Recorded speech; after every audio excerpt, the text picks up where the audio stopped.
नमस्कार, मैं हूं संदीप चौधरी। आप देख रहे हैं सीधा सवाल। मैं हूं बिहार की राजधानी पटना में। क्यों हूं यहां पर वो आप जानते हैं। और आज बात करने वाला हूं मैं 24, ये जो लोकसभा चुनाव की लड़ाई है, 24 के अश्वमेध की, राजनीति के साम दाम दंड भेद की।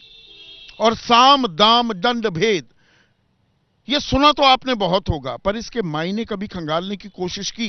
और यही मायने क्या आज की मौजूदा राजनीतिक सूरत हाल पर बिल्कुल सटीक बैठ रहे हैं। साम मतलब किसी की स्तुति करना, चालाकी से किसी को मनवा लेना या उसकी मान लेना। दाम मतलब पैसे का खेल, धन बल। दंड यानी कि कोई कार्रवाई की जाए, कानूनी कार्रवाई हो, कारावास हो जाए, सजा दे दी जाए। और भेद, किसी को नष्ट कर दिया जाए, नेस्त नाबूद कर दिया जाए। और यही खेल हो रहा है क्या? दो गठबंधन हैं, एक एनडीए जो और मजबूती पकड़ता दिख रहा है, और एक इंडिया जो क्या दरअसल बिखरने के कगार पर है, या खेला कुछ और हो रहा है। तो ये धाराएं राजनीति की बह रही हैं। जोर किसमें ज्यादा है, वेग, गति किसमें ज्यादा है, और क्या वही तय करेगा अश्वमेध किसका होगा भारी। 2024 की जो चल रही है ये तैयारी, और यहां पर तैयारियों में मेरे मेहमानों का आने का सिलसिला भी लगातार जारी है। लेकिन जब मैं पटना की बात करता हूं तो पटना टू रांची जो ये दंड देने की प्रक्रिया है वो होती दिखाई दे रही है। ईडी की कार्रवाई जोरों पर है। कल यहां पर आरजेडी के सर्वा लालू प्रसाद यादव से, यहां बहुत ही नजदीक है, प्रवर्तन निदेशालय का दफ्तर, 9 घंटे से ज्यादा पूछताछ हुई। अभी आज उनके बेटे और कुछ दिन पहले तक उप मुख्यमंत्री तेजस्वी यादव से भी पूछताछ चल रही है। तो ईडी, प्रवर्तन निदेशालय, एनफोर्समेंट डायरेक्टर क्या दरअसल इलेक्शन ड्यूटी पर भी है, ऐसा विपक्ष आरोप लगा रहा है। और ये आरोप ज्यादा घूम रहे हैं रांची में। अब रांची में यानी कि झारखंड में जेएमएम की सरकार है। हेमंत सोरेन पर जमीन घोटाले को लेकर ईडी की कार्रवाई चल रही है। उनके दिल्ली के घर पर छापेमारी भी हुई।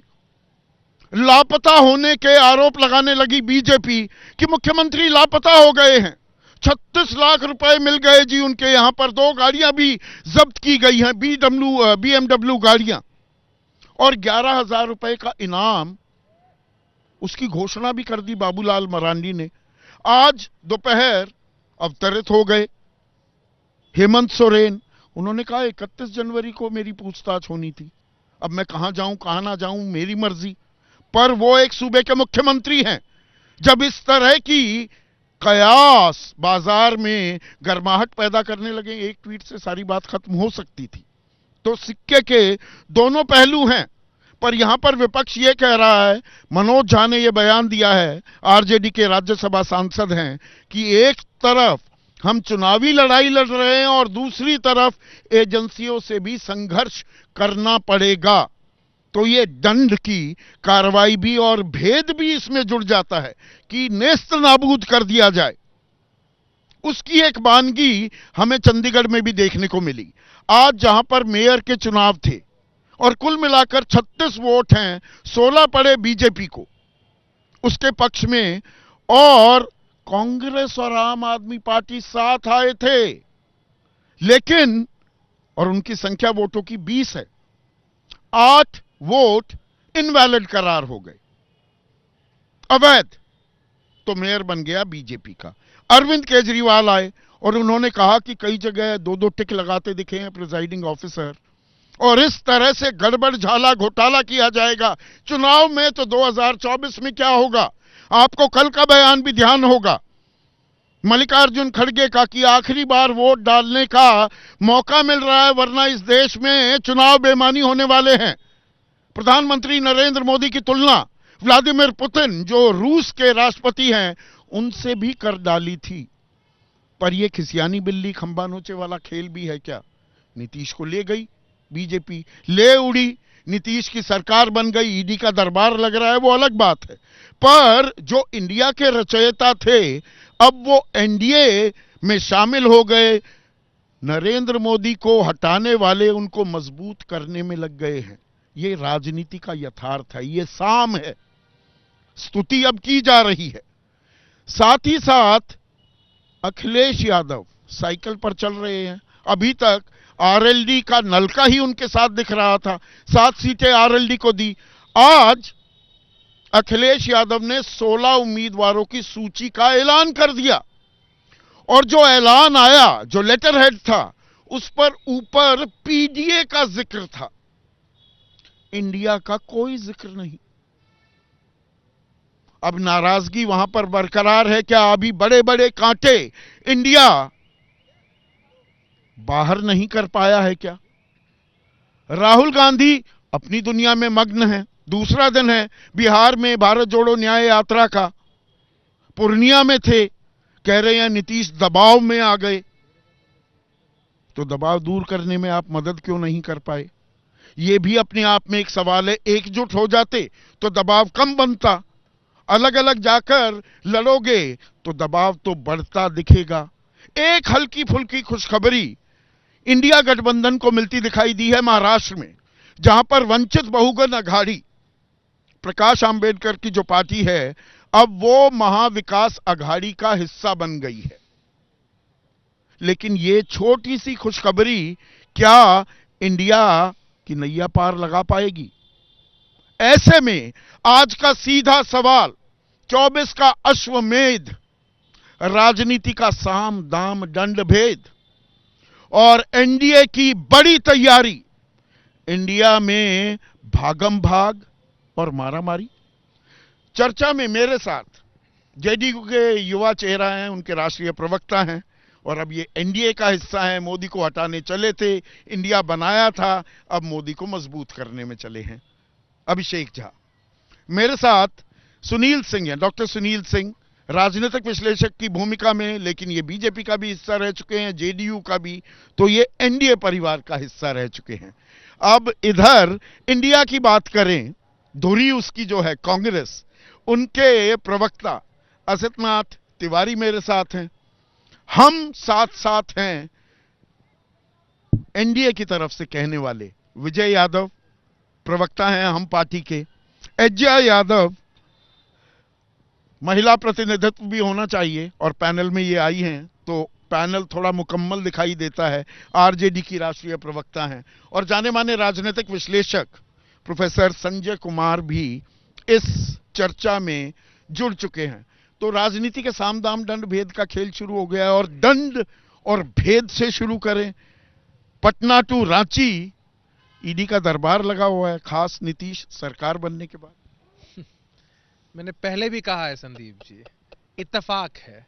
इत्तेफाक।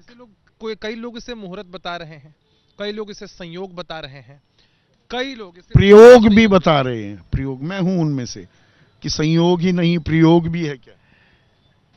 मेरे हिसाब से कोई दुरुपयोग नहीं है। अच्छा, दुरुपयोग, सदुपयोग है, राजनीतिक सदुपयोग। राजनीति इसमें कहीं है ही नहीं। सिलेक्टिविज्म भी है, होनी भी नहीं चाहिए। विरोधियों के खिलाफ ईडी नजरें तरेरती है और नजरें इनायत करने लगती है, जो एनडीए में आ गया। देखिए, मैं पहले एक बात क्लियर कर दूं, ईडी का समन इनके पास पहले से था कि 29 तारीख या 30 तारीख को पूछताछ होगी। ये महज इत्तेफाक है कि उससे एक दिन पहले बिहार की सरकार में परिवर्तन होता है। लोग इसको अनायास ही इस दिशा में जोड़कर देख रहे हैं। और अगर आप पाक साफ हैं तो आपको फेस करने में क्या दिक्कत है? जिनके ऊपर ये सारे आरोप लगे हैं, जिन पर इस तरह की बातें लगातार होती रहती हैं, पहले से उनका ट्रैक रिकॉर्ड भी एक बार देख लिया जाए। सजायाफ्ता हैं, कई सारे आरोप सिद्ध हुए हैं, सुप्रीम कोर्ट तक मामला गया है। अरे अगर हम पाक साफ हैं तो जांच से किस बात का डर, इतनी बेचैनी? बिल्कुल वैलिड बात कही। और आप इतने पढ़े लिखे इंसान हैं, और यहां पर इनकी थोड़ा सा शान में एक दो बात और कह दूं, बच्चों को पढ़ाते भी हैं, उनको होनहार बनाने में, देश का अच्छा नागरिक बनाने में योगदान भी है। 32 साल की उम्र है अभिषेक आपकी। अब फर्ज करो मैं ईडी अधिकारी हूं और मैं आप पर जांच करना शुरू कर देता हूं कोई भी आरोप लगाकर। पीएमएलए कानून को तो आप जानते हैं, उसमें आरोप लग गया, कार्रवाई शुरू हो गई, आरोप सही है या गलत सिद्ध करना ये सिद्ध करने की जिम्मेदारी आरोपी की है, एजेंसी की नहीं। एजेंसी जांच करती रहेगी। तो आप पर आरोप लगा दिए, निराधार भी हैं, कितने साल तक जांच चलेगी? और मैं कहूं क्यों डरने की बात है आपको? कुछ ऐसा है क्या? आपने एकदम ठीक कहा है। मुझ पर अगर कार्रवाई हो तो मैं एकदम नहीं डरूंगा। हो सकता है कि वैमनस्यता से पीड़ित होकर, प्रेरित होकर कुछ लोग ऐसा कर भी दें, लेकिन जब सच आपके साथ है तो सच को फिर आज क्या है संदीप जी? जेल में डाल दो, साल 2 साल बिता कर आओ, बाद में पता लगे आरोप। अरे जेल में डाला जा सकता है, पीएमएलए में जेल में डाला जा सकता है। न्यायालय के सामने मेरा भी तो पक्ष होगा। दंड के बाद भेद भी है, नष्ट और नेस्त नाबूद करने वाली बात हम भी है। भेदभाव में यकीन नहीं करते हैं। डर उनको ही लगता है जब चोर के दाढ़ी में तिनका होता है। जब चोर की दाढ़ी में तिनका ही नहीं है तो फिर डर किस बात की है? एब्सकॉन्डर डिक्लेयर नहीं किया हेमंत सोरेन को ईडी ने। पूछताछ होनी थी 31 जनवरी, जो आने वाले कल की तारीख है। कल कोई छापेमारी होती है जी, लापता हो गए, गुमशुदा हो गए, वगैरह वगैरह, 36 लाख। ईडी की तो कोई आधिकारिक बयान नहीं है, ये नैरेटिव गढ़ा जा रहा है क्या? देखिए, अब इस बाबत तो हमारे पास जानकारी नहीं है। हेमंत सोरेन जी गायब हुए, ये भी मीडिया में चली खबर है। अब हेमंत सोरेन जी फिर से आकर अपना पक्ष रख रहे हैं, वो भी मीडिया के माध्यम से हमें जानकारी मिल रही है। बीजेपी को तो बहुत जानकारी थी डॉक्टर सुनील सिंह कि बाबूलाल मरांडी 11,000 रुपए का इनाम रख देते हैं कि भाई लापता हो गए हमारे मुख्यमंत्री। निशिकांत दुबे के लगातार बयान आते रहे कि ये तो घबराए हुए भागे भागे फिर रहे हैं जी, ये बीएमडब्ल्यू तो फलाने की है जो इनके बहुत करीबी है और वो घोटालेबाज है। ईडी की तरफ से कोई बयान नहीं आ रहा। देखिए, राजनीतिक पेशबंदी है ना। नहीं, देखिए, राजनीतिक विरोधियों का आपसी उठापटक, टीका टिप्पणी एक अलग जगह है, लेकिन जांच एजेंसी जो है उसकी अगर विश्वसनीयता बनाए रखनी है तो हमको आपको इस बात पर विश्वास करना होगा कि जांच एजेंसियां, चाहे संवैधानिक, विश्वसनीयता कौन बनाएगा? हम और आप बनाएंगे। मैं और आप बनाएंगे।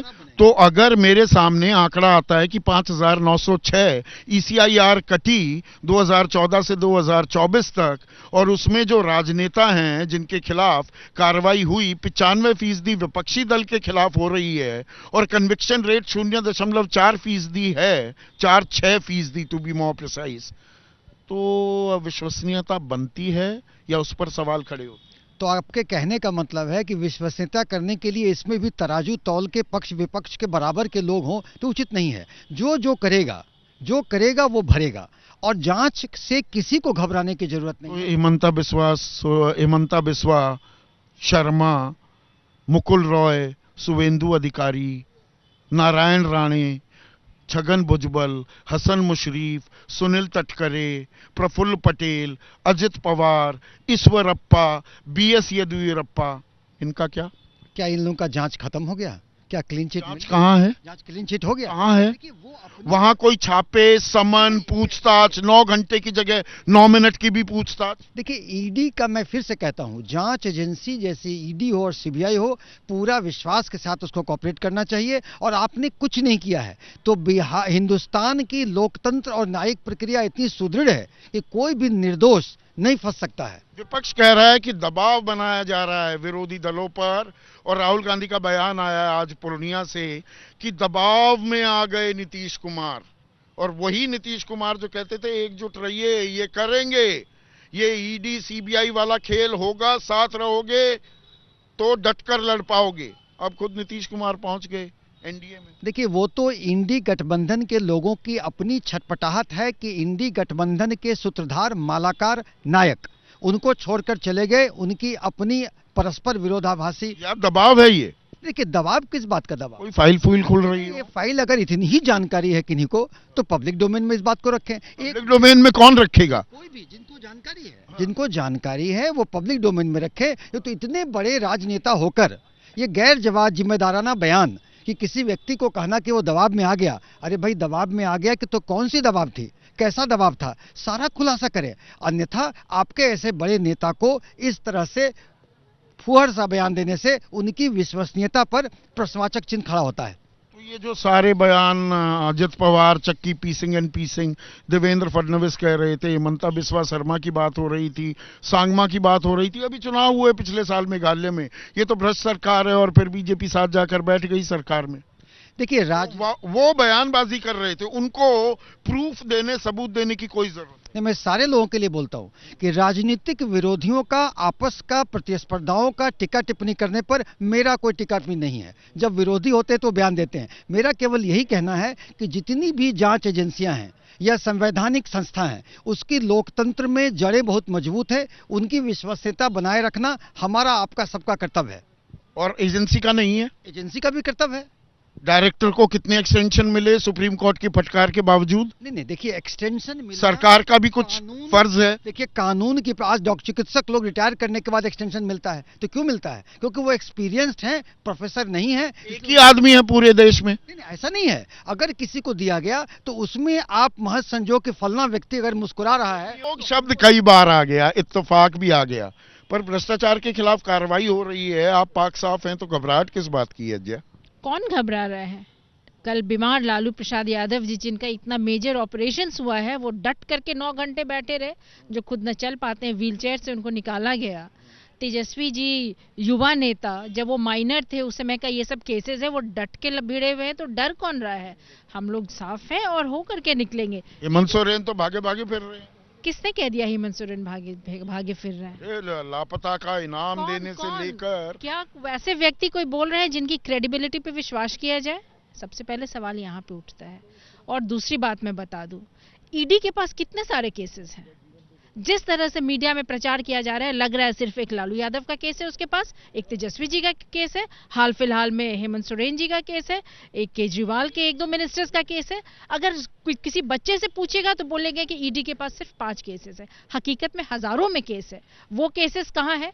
उनके यहाँ छापा क्यों नहीं बन रहा है? हमारी सरकार बनी 1 साल पहले, तो कहाँ कहाँ सीबीआई वाले का छापा पड़ा? हमारे राज्यसभा के यहाँ, हमारे एमएलएज के यहाँ, हमारे कई एमएलएज के यहाँ, एमएलसीज के यहाँ अचानक सीबीआई पहुंच गई। मिला क्या? ये सिर्फ हैरासमेंट किया जा रहा है। भ्रष्टाचार को गहना बनाओगे तो दिक्कत तो आएगी। मिला क्या? सीबीआई गई, कितने के घर गई, सुनील सिंह के यहाँ गई, कई एमएलसी एमएलएज के घर गई, कहीं तो कुछ नहीं मिला। तो गहना कहाँ निकला? गहना तो बीजेपी पहनी हुई होगी। बीजेपी के जो इतने सारे जो ईडी के केसेस हैं, उनके बारे में तो लगता है चर्चा ही नहीं होती है। अभी आप जिस तरह से बयान बखान कर रहे थे, बहुत का आईक्यू खुला होगा कि इनका भी केसेस है ईडी के पास, लेकिन वो सब तो लगता है कि फ्रीजर में रख दिया गया है। तो ये निष्पक्ष पर ये तो भ्रष्टाचार और भ्रष्टाचार के साथ परिवारवाद को भी जोड़ रही है। देखिए, राजनीतिक संकेत और संदेश, ये 24 के चुनाव सर पर खड़े हैं और इंडिया में एक अजीब सा बिखराव है। ये मानेंगी आप? मैं देती परिवारवाद। कहाँ पे परिवारवाद है और कहाँ पे नहीं है? अमित शाह के बेटे जय शाह, वो परिवारवाद के हिस्सा नहीं है? उनको प्रमोट किया जा रहा है, बीसीसीआई के सचिव। आप कितने सारे राजनीति में थोड़ा है। आप और भी ले लीजिए ना, राजनाथ सिंह के बेटा, वो नहीं है क्या पॉलिटिक्स में? सब कुछ पार्टी का मतलब सिर्फ एक परिवार तो नहीं है ना। बिल्कुल, लेकिन यहाँ जितने भी ऊंचे बड़े नेता हैं, सबके बेटा, सबकी बहू, कोई ना कोई राजनीति में है। वो परिवारवाद नहीं और है। बिखराव जो हो रहा है, बिखराव का भी मैं कहाँ पे बिखराव हो रहा है? ठीक है, तकलीफ होती है माननीय मुख्यमंत्री नीतीश कुमार जैसे व्यक्तित्व का, जो कि एक अहम भूमिका रही ऑपोजिशन को एक साथ लाने में। वो कोर बैठकों में बैठे, क्या गोपनीय बातें होती रही होंगी, उनका हिस्सा बने, और अब उनको बचाने चले गए जिनके खिलाफ वो खड़े हो रहे थे। तो उनकी भी तो क्रेडिबिलिटी खत्म होगी। जहां तक आप बाकी की बात करेंगे, आज केजरीवाल जी की मैं बात सुन रही थी, चंडीगढ़ में साथ लड़ रहे थे। हम लोग का जो भी है इंडिया गठबंधन में, ठीक है, बड़े बड़े नेता है, अपने ओपिनियंस रखेंगे, डिफरेंसेस होंगे, लेकिन सब एक साथ चलेंगे। सब एक साथ चल भी रहे हैं। या कांग्रेस दरअसल सबसे बड़ी अड़चन है इंडिया को एक सूत्र में पिरोने की। देखिए, दम्भ और गुरूर खत्म होने का नाम नहीं ले रहा है। यही कहकर जेडीयू अलग हो गई। बड़ा अच्छा हुआ कि जेडीयू अलग हो गई। और आपने देखा होगा कि जब से जेडीयू अलग हुई है, जेडीयू ना होती तो इंडिया ही ना बनता। अरे सर, लेकिन जब से जो कांग्रेस पार्टी विपक्षी खेमे में भी अछूत हो रखी थी, सबको साथ लेकर, कभी अखिलेश यादव या ममता बनर्जी कि जी ये साथ आ जाएंगे, सोचा भी नहीं जा सकता था अरविंद केजरीवाल। लेकिन उनको लाने वाले तो नीतीश थे। लेकिन उन्हीं नीतीश कुमार पर सबको संदेह था। इंडिया गठबंधन में शामिल तमाम बड़े दल के बड़े नेताओं की निगाह में नीतीश कुमार शुरू से संदिग्ध थे और यही वजह थी। आपने देखा होगा कि जब कन्वीनर बनाने की बात आती थी तो हम लोग बैकफुट पर आ जाते थे, प्राइम मिनिस्टर कैंडिडेट घोषित करने की बात आती थी तो हम लोग बैकफुट पर आते थे, क्योंकि हमारे सहयोगियों को नीतीश कुमार पर भरोसा नहीं था। उन्हें हमेशा इस बात का आपके सहयोगियों को भरोसा नहीं था। अगर मैं कहूं आपके सहयोगियों को आप पर ही भरोसा नहीं है। अखिलेश यादव ने, वो देख लिया ना आपने, लेटर रेडियो में दिखाऊं, अखिलेश यादव ने उम्मीदवारों की घोषणा 16 उम्मीदवारों की घोषणा जी, की। जी, पीडीए का जिक्र कर रहे हैं, इंडिया का कोई जिक्र नहीं है। नहीं, उन्होंने जो घोषणा की है वो गठबंधन से मशविरा करके की है। अच्छा। वो सीटें जो 16 है ना, वो उनको ही जानी थी, उसमें किसी को संदेह नहीं है।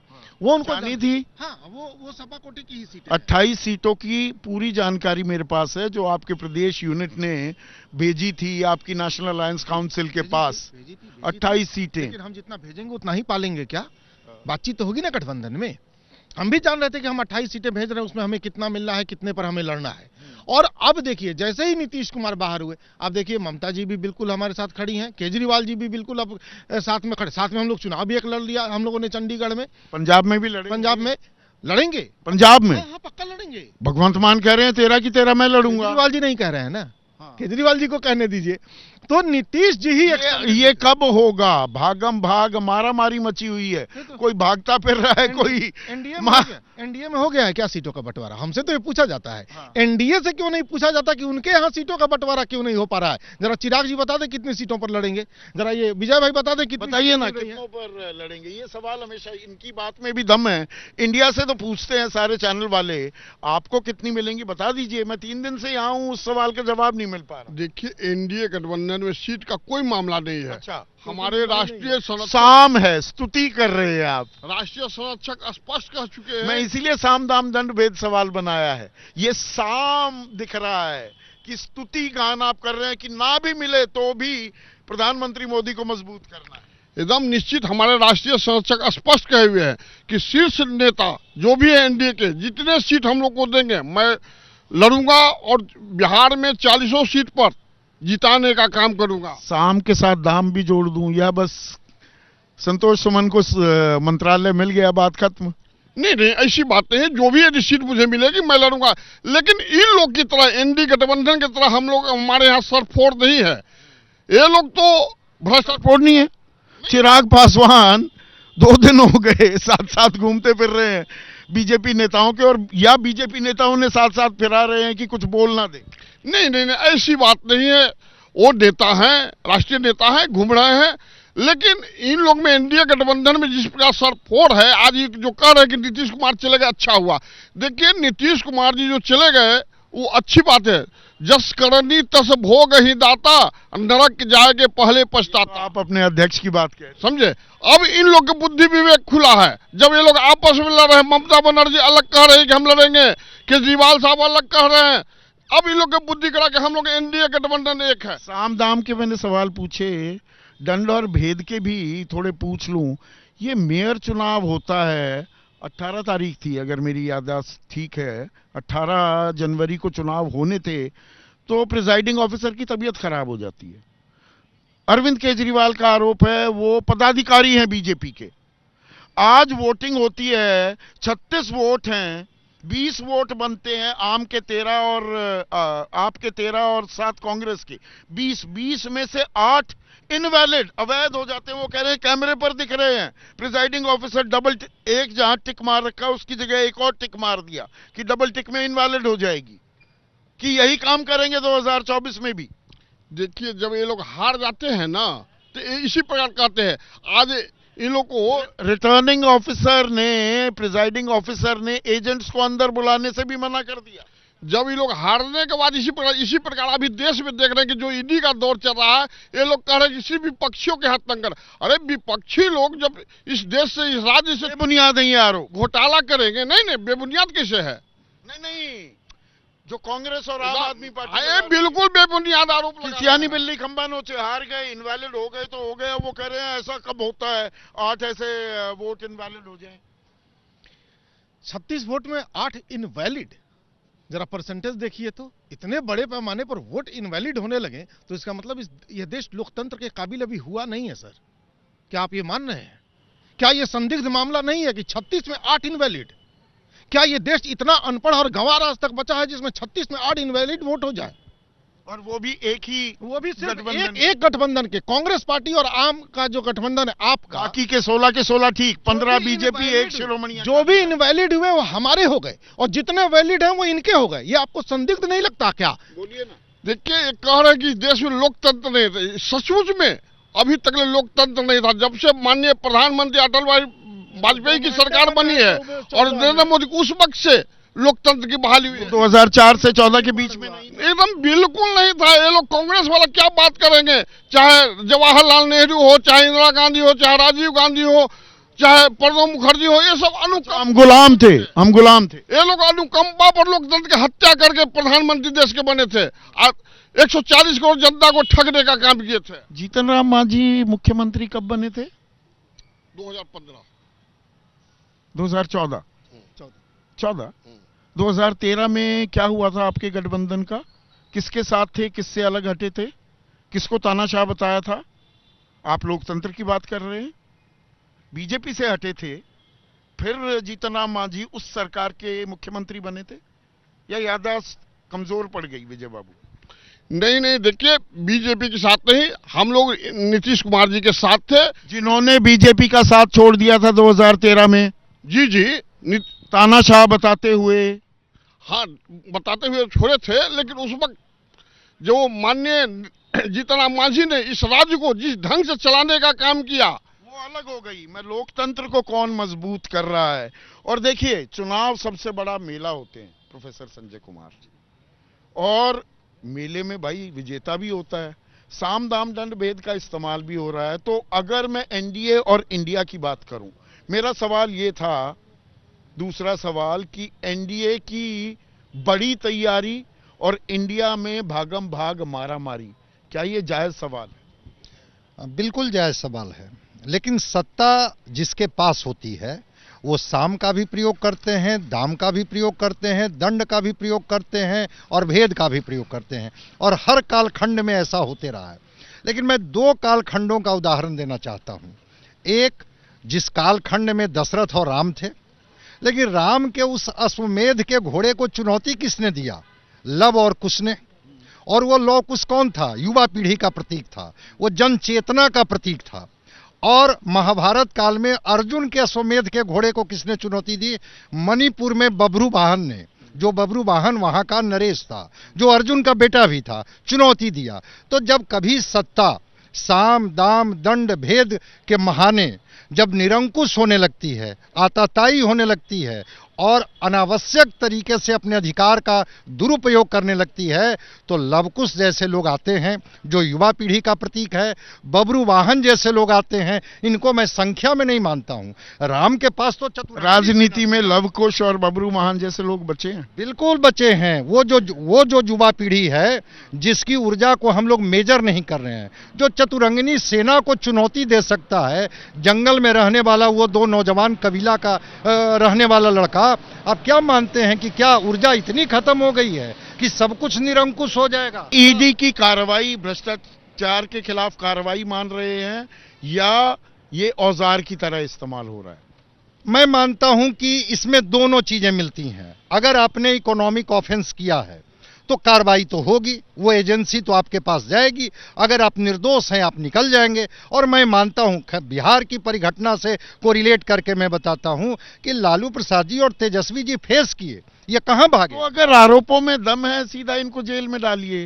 बिल्कुल, यही तो सुप्रीम कोर्ट ने कहा। मनीष सिसोदिया, संजय सिंह जेल में हैं, आरोप उन पर भी सिद्ध नहीं हुए हैं। तो ये आरोपों की बौछार और कारागार इज इक्वल टू कारागार, वो भी नहीं हो रहा है। इसमें भी राजनीति छिपी हुई है। बिल्कुल राजनीतिक छिपी हुई है, और इसको मनोवैज्ञानिक तरीके से एक वातावरण बनाने की कोशिश की जाती है कि बस भ्रष्टाचार की गंगा तो वहां बहती है, हम तो बस पवित्रता की गंगोत्री हैं। तो अगर इसी पर तो सुप्रीम कोर्ट ने फटकार लगाई थी कि जरा ट्रांसपेरेंट तो होइए।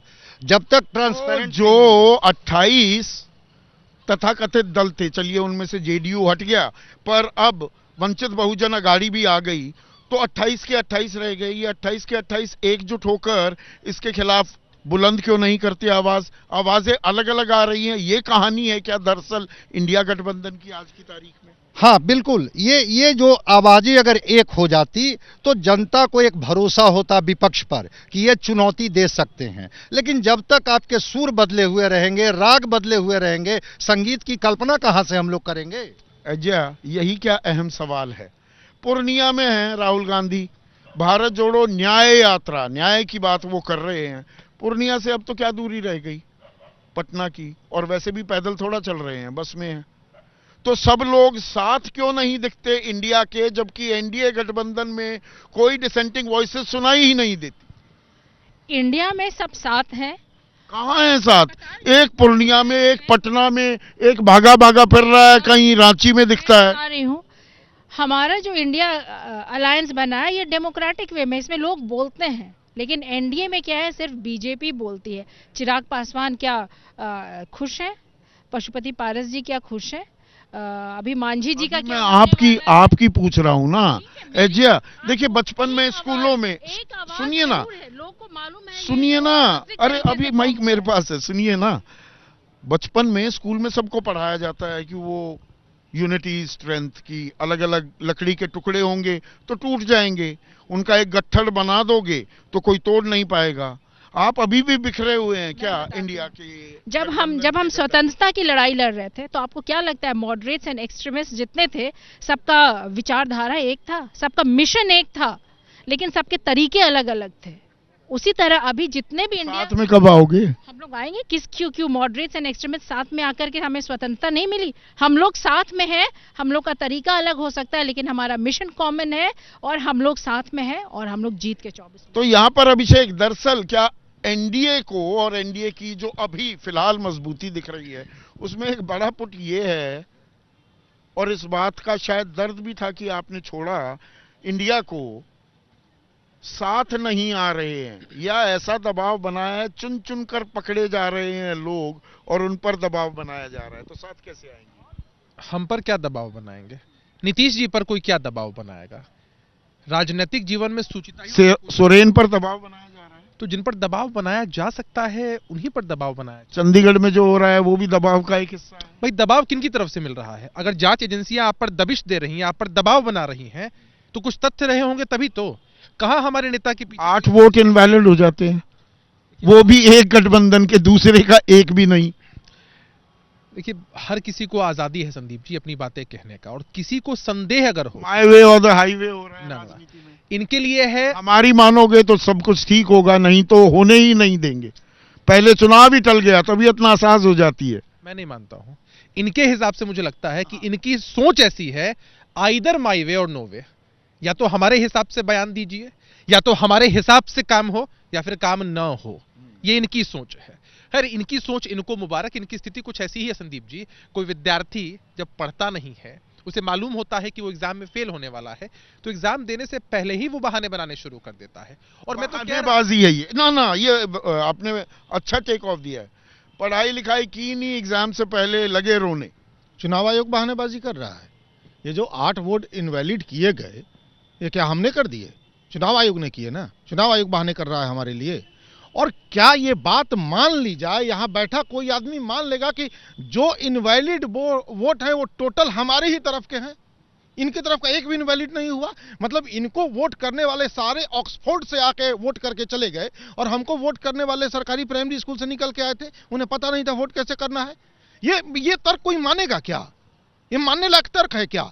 ये सीधे लूट है, डकैती है लोकतंत्र की। और एक बात जान लीजिए, लोकतंत्र की डकैती पर आ गए मल्लिकार्जुन खड़गे। सुनिए ना, मल्लिकार्जुन खड़गे कल कहते हैं ये वोट अच्छी तरह से डालना, हो सकता है आखिरी बार वोट डालो, लोकतंत्र की हत्या हो जाएगी। प्रधानमंत्री मोदी को रूस के राष्ट्रपति पुतिन से आपने जोड़ दिया। मतलब आपको देश की चुनावी प्रणाली पर, प्रक्रिया पर भरोसा नहीं है? उस पर पूरा भरोसा है ना।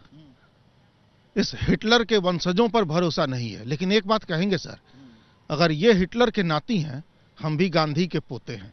हमने उनका सूरज डुबा दिया जिनका दुनिया में सूरज नहीं डूबता था। तो हिटलर की नकल करने वाले तो पुण्यतिथि भी है जी जी, तो हमने ये सर, आप बिहार की धरती पर खड़े हैं, बगल में गांधी मैदान है जहां उन्होंने बहुत बड़ा कार्यक्रम किया था, और बगल में चंपारण है जहां से सत्याग्रह हुआ था। उसी चंपारण से हूं और स्वतंत्रता सेनानी परिवार से हूं सर। हमने उनका सूरज डुबा दिया जिनका दुनिया में सूरज नहीं डूबा था। महात्मा गांधी तो ये भी बोले आजादी मिलने के बाद अब डिसमेंटल कर दो कांग्रेस को, अब कांग्रेस की जरूरत नहीं है देश को। नहीं, उन्होंने ये कहा कि कांग्रेस जो राष्ट्रीय आंदोलन लेके चल रही थी, इस ढांचे को खत्म कर दो। उसके बाद राष्ट्रीय आंदोलन की जरूरत नहीं तो थी। इंडिया का ढांचा अब खत्म हो गया कांग्रेस की वजह से। इंडिया का ढांचा अब मजबूत हुआ है, क्योंकि जो संदिग्ध था हमारे बीच, संदेहास्पद था, पलटी मार हमसे दूर हो चुका है। लेकिन हाँ, दुख है कि बिहार फिर शर्मसार है, क्योंकि एक बार फिर पलटी मार की सरकार है। तो इंडिया दरअसल मजबूत हो गया। जो तथाकथित विभीषण की आशंकाएं थी वो सच साबित हुई, तो वो गए तो गुड रिडंस टू बैड रबिश हो गया। अब इंडिया में कलेश और कलह की गुंजाइश कम हो गई है कि डॉक्टर? देखिए, हताशा में कुछ बोल रहे हमारे आसित भाई, ये सहज अनुमान का विषय है कि नीतीश कुमार जी के छोड़ने के बाद इंडी गठबंधन का क्या हाल है। और जहाँ तक ये एनडीए पर सवाल करते हैं, तो देखिए एनडीए की जो टिकाऊपन है वो इस पर निर्भर करता है कि एक बार फिर से जो जदयू भाजपा एक हुई है, तो ये लोग आत्मचिंतन करें, आत्मबोध करें कि किन कारणों से ये अलग हुए थे। अगर वो आत्मचिंतन, आत्मबोध नहीं होगा तो ये इसकी भी टिकाऊपन में दिक्कत आई, क्योंकि नीतीश कुमार जी बिहार के उत्थान के लिए और देश के लिए लोकतंत्र का माहौल भी बन रहा है। क्या हम तानाशाही की तरफ जा रहे हैं? यहाँ पर ये इशारा, देखिए यही तो कहना चाह रहे हैं। कांग्रेस का तो जो इस ढंग की बात है, खड़गे साहब यहाँ के लोकतंत्र पर प्रश्नवाचक चिन्ह करके जनता को भय दिखाकर कि आगे चुनाव नहीं होगा, ये सब क्या है? ये सब है बीजेपी नहीं दिखा रही। ममता कहती है कि बीजेपी के लोग फोन कर रहे हैं वहां पश्चिम बंगाल में लोगों को कि ईडी और सीबीआई पीछे छोड़ देंगे वरना हमारे साथ आ जाओ। देखिए, पश्चिम बंगाल की लॉ एंड ऑर्डर के मामले में क्या स्थिति है संदीप जी, हम और आप जानते हैं। और कौन वहाँ पे हिंसा फैलाता है और कौन क्या करता है, टीएमसी के लोग क्या करते हैं, फलना पार्टी के लोग क्या करते हैं, इस पर क्या टीका टिप्पणी करना। लोकतंत्र का वहाँ पर मजाक तो बंगाल में उड़ता है कि कोई व्यक्ति वहाँ सेफ नहीं है, और कौन करता है ये पता है। तो इस सब में देखिए ये अलग अलग चीजें तो चल रही हैं। जिया, मुझे ये बताइए, आप सवाल पूछती थी कि भाई एनडीए के ये 40 घटक कौन है। एक इन्होंने बैठक की, आपकी तो आखिरी बैठक जो थी उसके बाद तो रचयिता भी चले गए, वो 19 दिसंबर की बात है। इंडिया के जो अब नेता हैं वो साथ एक मंच पर या एक रैली को संबोधित करते हुए कब दिखेंगे? वरना इंडिया पर सवाल तो उठते रहेंगे। बस जल्द दिखेंगे। अब बस जल्द। चुनाव भी नजदीक है, अब जल्द दिखेंगे। प्रचार होगा, कैंपेनिंग होगी, सब एक साथ, साझा रैली होगी, बिल्कुल, ममता होंगी उसमें साथ। जिस तरीके से ममता साथ में वो भी होंगी, अखिलेश भी साथ बिल्कुल साथ दिखेंगे। 16 सीटों का ऐलान अपने आप क्यों कर रहे हैं? वो 16 सीटें जैसे हमारे कांग्रेस के दो भाई बता रहे थे, वो तो तय था कि उनको ही जाना है, उसका ऐलान। ये आप भी ऐलान करेंगे? हाँ, हम लोग का कुछ तो ऑब्वियस रहता है ना कि ये हम लोग का मेन मोटिव है विनेबिलिटी। तो जिस सीट पे राजद जीतेगी वो तो राजद को जाएगा, जिस पे कांग्रेस जीतेगी वो कांग्रेस को मिलेगा। अखिलेश जी भी तो जीती थी कांग्रेस, 70 सीटें दी थी विधानसभा में, 19 सीट जीत पाई थी। अभी सिचुएशन बदल गया है, उस समय के सिचुएशन और अभी के सिचुएशन में डिफरेंस है, और इस बार जीत हमारी हो। जीत हमारी है। आखिरी सवाल प्रोफेसर संजय कुमार, अभी हाल फिलहाल की ही बात है, एक सवाल जनरल डिस्कशन में जो आता था वो ये कि भाई इंडिया गठबंधन शक्ल अख्तियार कर रहा है, जो भी थोड़ी बहुत दिक्कतें होती हैं, अलग अलग विचारधारा हैं, वो तो चलता है। लेकिन 2019 से जब तुलना की जाती थी कि 2019 में यूनिटी जो थी ऑपोजिशन की, इंडेक्स ऑफ ऑपोजिशन यूनिटी लगभग 0 थी, इस बार वो बनती दिख रही है। वो फिर से बिगड़ गई है या it is still a work in progress? कैसे आंकेंगे एनडीए और इंडिया गठबंधन की ताकतों को फिलहाल एज ऑफ टुडे? देखिए, इंडिया गठबंधन जब बना था तो एक त्याग शब्द की बात आई थी कि त्याग करेंगे। कांग्रेस बड़ी पार्टी के तौर पर त्याग करेगी और क्षेत्रीय पार्टियां जहां है वो वहां त्याग करेगी जहां वो मजबूत स्थिति में है। त्याग वाली चीजों को खत्म कर दिया गया और दावेदारी पर लोग आ गए, बस मैं तो यहां लड़ ही लूंगा। अभी साम दाम दंड भेद हो रहा था, अभी साम दाम दंड भेद हो गया। तो भाई कैसी यूनिटी? जब आप कह रहे हैं कि विचारधारा के स्तर पर भी अलग होकर के हम एक हैं, तो त्याग के स्तर पर तो कम से कम एक बनिए। होता अभी नहीं दिख रहा है। तो फिलहाल और राजनीति में बहुत कुछ बदलता है और बहुत तेजी से भी बदल जाती हैं चीजें। जैसे नीतीश का एनडीए में आना, सारे समीकरण बदल दिए। फिलहाल एनडीए बड़ी तैयारी में दिख रहा है, भागम भाग और मारा मारी में दिख रहा है इंडिया। आने वाला वक्त कितना बदल देगा इन राजनीतिक समीकरणों को, इसको तो कवर करेंगे ही।